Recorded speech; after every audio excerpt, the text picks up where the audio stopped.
A cold wind cut across the barren fields when the prisoners first realized something was wrong. Not with the guards, not with the journey, but with everything they had been taught to expect. Nothing in their training, nothing in the warnings whispered through frozen trenches had prepared them for this. What awaited them in America was not cruelty, not punishment, but something far more unsettling: dignity. And for men who had been broken, discarded, and hidden by their own nation, dignity was the one thing they no longer knew how to face. The transport train rattled across endless plains as though dragging the last remnants of a dead world behind it. Inside one of the wooden freight cars sat 40 German soldiers, each marked by wounds that had become part of their identity. Some were missing arms, others legs, some both. Their uniforms hung loose on bodies thinned by months of scarcity. The smell of damp wool and old blood lingered in the narrow space. Silence lay thick between them, the kind that forms when fear has no voice left to speak with. Every man in that car carried the same expectation, that the Americans would treat them with the same brutality Germany claimed awaited anyone who fell into enemy hands. Officers had warned them. Surrender meant humiliation, pain, and slow disappearance. They had been told Americans despised German soldiers, especially the disabled ones who could no longer serve a purpose. Yet now, as the train slowed and metal groaned under its own weight, a different fear crept through them. Not fear of punishment, but fear of the unknown. When the doors slid open, they braced for shouting, for rifle barrels shoved into ribs, for hatred. Instead, cold morning air drifted in quietly, followed by American guards standing with rifles slung across their backs, not pointed forward. Their voices carried no rage, only procedure. "Step down. Take your time." The men hesitated, confused. Wilhelm, a former craftsman with a crutch tucked under one arm, froze at the edge of the car. He expected to be pushed. Instead, a guard stepped forward, not to force him, but to steady him. Tahum. Wilhelm recoiled as though burned, unable to accept such a gesture as anything but a trick, but the guard simply lowered his hand, repeating the instructions softly. Other prisoners descended with the same uncertainty, expecting at any moment the mask to drop and violence to begin. But it never did. The camp they reached looked nothing like the places they had imagined.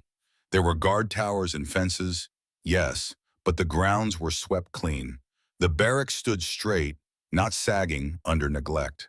Windows were open to let in sunlight. Everything operated with an order that felt strange to men who had survived chaos for years. Processing was quiet. Names, ranks, injuries, no insults, no slaps, no reminders that they were defeated. When the prisoners were taken to the medical ward, dread tightened in their stomachs. In Germany, wounded soldiers were treated only as long as they were useful. If they could not return to the front, they were hidden away, spoken of in hushed voices, burdens rather than men. For these prisoners, the idea of being examined by enemy doctors felt like an opening act to something sinister. But the medical ward was clean, almost too bright. Two American doctors waited with clipboards, their white coats crisp, their expressions unreadable but not hostile. A German interpreter stood beside them. "We will check your wounds, fit new prosthetics, prevent infection," one doctor stated plainly. No threats, no conditions, just treatment. Wilhelm felt exposed as the doctor examined the stump of his missing leg. When asked how long since it was last cared for, he struggled to answer. Months, years. Time had blurred into survival. The doctor simply nodded and made notes. "We can improve this," he said, his tone calm, matter-of-fact. Carl, the youngest, sat rigid as the doctor inspected the scar where his right arm once was. "You'll be able to grip again," the doctor said, demonstrating a simple mechanical device. Carl stared at him, baffled that an American doctor cared about his ability to button a shirt. Otto, the oldest, sat quietly as the doctor ran practiced hands along his thigh. His injury was severe, his balance fragile. The doctor's voice softened almost imperceptibly. "You've adapted well. We'll make walking easier." Otto's jaw tightened, not in pain, but in emotion he did not know how to contain. When they were led to the mess hall, the prisoners moved with the stiffness of men expecting a blow from behind. Long tables stretched across the room. Bowls of stew, potatoes, bread, and coffee waited. Real coffee, the kind they had not tasted since before the war. They sat slowly, suspicious. They waited for commands, for mockery, for deprivation. Nothing came. The first spoonful was simple, warm, almost ordinary. Yet to men who had lost everything, warmth itself was extraordinary. For a moment, they ate not as prisoners, but as human beings. That night, lying under wool blankets in barracks warm enough to quiet the ache of old wounds, the men did not sleep easily. Comfort had become dangerous. Mercy felt like a trap. They feared the price that must surely come with such treatment. And yet, beneath the fear, something far more dangerous began to take shape. Doubt in what they had been told. Doubt in the stories they had believed. Doubt in the idea that enemies were incapable of compassion. As dawn crept across the barracks walls the next morning, they rose not to violence but to routine. And routine was its own kind of shock. They were assigned work according to ability, not punishment. They were spoken to, not shouted at. They were treated, healed, acknowledged. But the real revelation had not yet arrived. The day would come when these wounded German soldiers, already shaken by unexpected kindness, would witness something that shattered the last remaining beliefs they had carried from the battlefield. How America treated its own wounded. And when they saw that, the world they thought they understood would collapse completely. The morning air outside the barracks carried the faint scent of cut grass and wood smoke. Nothing like the stinging tang of burning cities they had known in Europe. Routine settled over the camp like a strange, unfamiliar blanket, soft, steady, almost comforting in a way that felt dangerous to trust. After breakfast, guards moved through the hall, reading work assignments with calm voices that held no contempt. Wilhelm was sent to the workshop, Karl to the garden, Otto back to the medical ward for prosthetic adjustments. The system felt impossibly logical. Men with strength were given tasks that required it. Men with injuries were assigned lighter work. No one was punished for limping, or for using only one hand, or for needing more time. For soldiers conditioned to believe weakness erased worth, this alone was enough to unsettle their entire understanding of power. When Wilhelm entered the workshop, he paused in the doorway, overwhelmed by the scent of fresh lumber and oil. Sunlight fell in golden streaks across workbenches where other German prisoners carved wood, repaired tools, and built crates. The American technicians supervising them didn't bark orders. They didn't mock their disabilities. They simply explained tasks with the steady tone a teacher uses with an apprentice. When one technician spotted Wilhelm, he nodded with casual familiarity. "You're the blacksmith," he said, as though stating an obvious fact. "Come here." The phrase struck Wilhelm like a hammer to the chest. Not prisoner, not cripple, not enemy, blacksmith, his trade, his life before the war. A part of him he thought the trenches had crushed beyond recognition. The technician placed a rasp in his hand. "You'll work seated until your new leg is finished. Think you can manage that?" Wilhelm nodded without realizing he had moved. His hands shaped the wood with a memory his mind had tried to forget. The workshop fell into a gentle rhythm, the rasping of metal on timber, the low hum of conversation between technicians, the steady breathing of men relearning what it felt like to be useful for reasons that had nothing to do with war. Outside, the garden stretched behind the barracks, rows of soil neatly turned for winter planting. Karl walked behind the guard, assigned to supervise. He moved slowly, awkwardly, his missing arm throwing off his balance. When he bent to lift a tool, he fumbled, frustration twisting his expression. He expected laughter. He expected impatience. But the guard simply stepped forward and spoke with quiet practicality. "Use your knee to brace it," he suggested. "Leverage helps." No pity, no scorn, just simple guidance. Karl tried it. The method worked. The guard did not wait to see if Karl obeyed. He simply moved on, trusting Karl would manage trust. A concept so foreign it left Karl unsettled, watching the guard walk away as though waiting for the moment the illusion shattered. On the other side of the camp, Otto entered the medical ward with the stiff caution of a man who had survived too much. The doctor from the day before greeted him with a nod that felt almost like recognition. "We'll take new measurements today," he said. Laid out on a table beside him were pieces of Otto's future, a polished joint, straps, wooden sockets sanded smooth. As the doctor wrapped the measuring tape around Otto's thigh, he observed the way Otto carried his weight. "You're compensating with your spine," he said. "That's why your back aches. The new leg will correct part of that." The words were clinical, but something in the tone made Otto's chest tighten. For years, his pain had been ignored, dismissed, or treated as an inconvenience. Now someone was acknowledging it as a problem meant to be fixed, not endured. Hours passed. The camp settled into its rhythm. Men worked. Guards watched quietly. Lunch came and went without incident, and beneath the surface, something fragile began to form. Trust, or something close to it. But trust was dangerous. Kindness was dangerous. It forced questions none of them knew how to ask. In the workshop, Wilhelm caught himself studying one of the American technicians as he adjusted a prosthetic knee. The man worked with the focus of a craftsman, not a soldier. His hands moved with care, patience, intention. Wilhelm recognized the posture instantly. It was the same way he had once stood over a glowing piece of iron, shaping it because someone out there needed it, not because anyone demanded it from him. He realized with a jolt so sudden it almost hurt that he missed that version of himself. The version war had buried. In the garden, Carl paused as a child wandered up to the fence, a girl no older than 7, bundled in a coat too big for her small frame. She watched him with wide, curious eyes.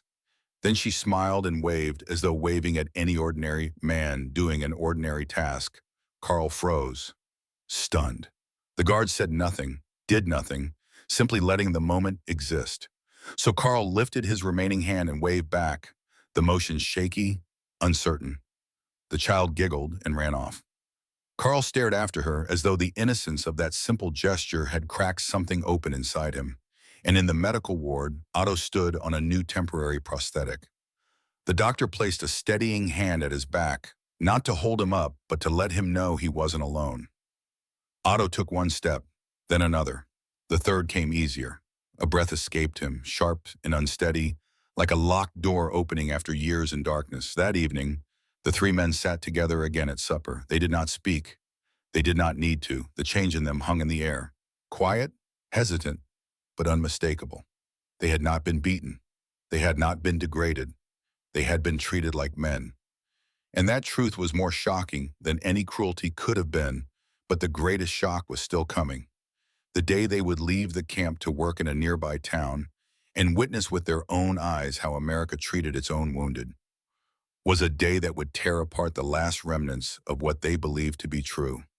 The morning they were chosen for outside labor, the camp stirred with a different kind of tension, one the prisoners could feel even before the guards approached their barracks. Word spread quietly. A work detachment was being formed. Not punishment duty, not trench digging, not anything resembling the brutal labor camps they had known in Europe. This was something else. The Americans were assigning trusted prisoners to help in nearby towns, repairing fences, loading supplies, tending farmland, left struggling without its able-bodied men. When Wilhelm, Carl, and Otto heard their names called, a cold ripple shot through them. Outside, the wire meant vulnerability, exposure, freedom too tempting to trust. Yet as they stepped into formation, each felt a strange mix of dread and curiosity. Why send disabled prisoners outside? Why trust them at all? The guards issued no harsh warnings, only routine instructions, spoken with the weary patience of men long used to a system that didn't need theatrics to maintain control. As the truck rumbled down a country road lined with towering trees, the German soldiers watched through slatted boards, expecting hostility from the American civilians they passed. But the faces they saw were not twisted with hatred. Instead, people glanced up from their porches, their fields, their storefronts, offering nothing more aggressive than a nod or simply indifference for men raised to believe enemies were monsters waiting to strike. The absence of fury felt unnerving.